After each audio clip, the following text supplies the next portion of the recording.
Interesting question, and I think it's a good opportunity for me to come to you on this, and I'm going to read it as is, because ultimately these are the questions that our viewers have, and the regular investor would have similar thoughts. And I'm congratulating Rajesh for putting this down, because I think it's important to address. He says it's a generic query. Why is the Nifty overreacting for every news, even though India does not have much impact?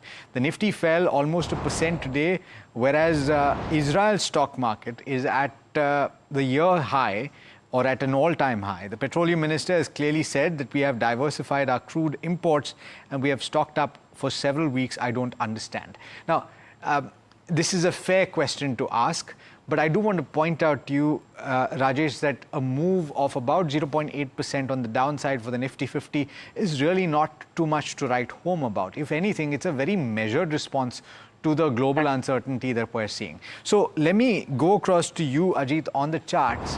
What can you tell us about the move today? Of course, to a certain extent, one would argue that the drop that we're seeing is on account of IT, which is underperforming today, and it's moving for completely different reasons.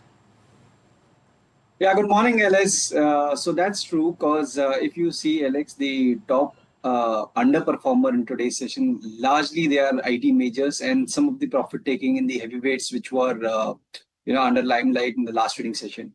But Alex, one important thing that I would like to highlight is that this is something not new what we are observing from last 5 weeks. Means every week, especially in the last 3 weeks, we are seeing Friday being a decisive directional move that we see in the index.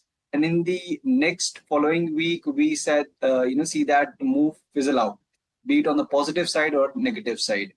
And this is what we are, observing consistently.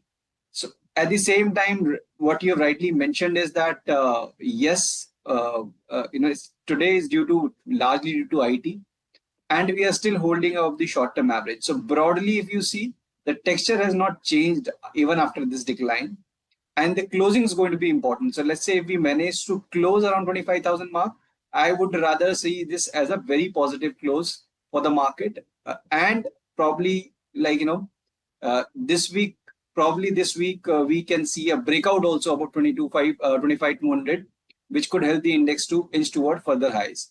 So texture looks positive. One should not get carried away with the what we are seeing, a global noise and everything. 24,700 when it comes to the Nifty should be your key support. Of course, keeping in mind the expiries as well. All right, then our next call.